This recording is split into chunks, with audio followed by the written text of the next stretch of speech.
Hello guys, আজকে একটা board আসছিল এইচপির ডেড ল্যাপটপ। তো ল্যাপটপটার পার্ট নাম্বার দেখিয়ে দিই, LA791P। বেসিক্যালি এটাতে প্রবলেম ছিল শর্টিং। আমি এটা অলরেডি ফিক্স করে নিয়েছি। তো শর্টিং যেটা ছিল, মানে ভিন সেকশনে শর্টিং ছিল না, আরটিসি সেকশনে শর্টিং ছিল। তো আমি জিনিসটা দেখাই অ্যাকচুয়ালি প্রবলেমটা কোথায় ছিল। আমাদের যে আরটিসি সিমোস সেল, ঠিক আছে, এই সিমোস সেলটা এখান থেকে এখানে একটা ছোট্ট ডায়োড আছে, এই যে এই ডায়োডটা, এই ডায়োডটারই প্রবলেম ছিল। তো প্রথমে দেখছিলাম যখনই আমি পাওয়ার দিচ্ছি বোর্ডটাতে, পাওয়ার দেওয়ার সঙ্গে সঙ্গে এই বোর্ডটাতে এই যে 3 পাঁচ আইসি, এই আইসিটা প্রচুর হারে হিট হচ্ছিল। ঠিক আছে, তো আমি পরে শর্টিং টর্টিং ইম্প্রেস চেক করলাম, হ্যাঁ শর্টিং চেক করলাম, কিন্তু দেখছি কোথাও সেরকমভাবে শর্ট নেই। তো পরে কী করলাম, এখান থেকে আমি দেখছি এখানটায় এই যে এর আরটিসি যে ডায়োডটা যেটা আছে, এই ডায়োডটাকে আমি ওপেন করে দিয়েছি, খুলে দিলাম।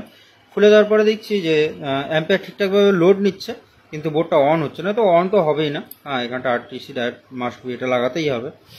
তো আমি লাস্টে কি করলাম, নতুন একটা আরটিসি ডায়োড এখানটা সেট করে দিলাম। ঠিক আছে, করে দেওয়ার পরে বোর্ডটাকে অন করছি, এখন কমপ্লিটলি অন হয়ে গেছে।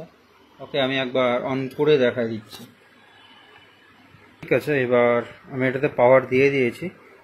সব কিছু সেট করে নেওয়ার পরে এবার আমি এটাকে, এই যে অ্যাম্পিয়ার যেটা নিচ্ছে সেটা ঠিকঠাক নিচ্ছে। ওকে, এবার আমি বোর্ডটাকে অন করব।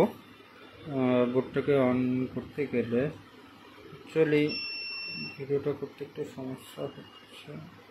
ঠিক আছে, হ্যাঁ এই অ্যাম্পিয়ার 440 বোর্ডে ডিসপ্লে এবার চলে আসবে।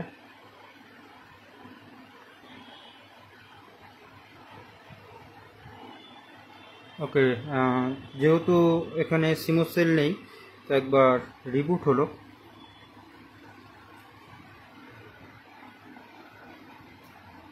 আরেকবার রিবুট নেবে হয়তো বা, চলে আসছে ফাইনালি। তো এই ছিল আজকের কেস স্টাডি। তো ঠিক আছে, থ্যাংক ইউ। নেক্সট ভিডিওতে আবার দেখা হবে।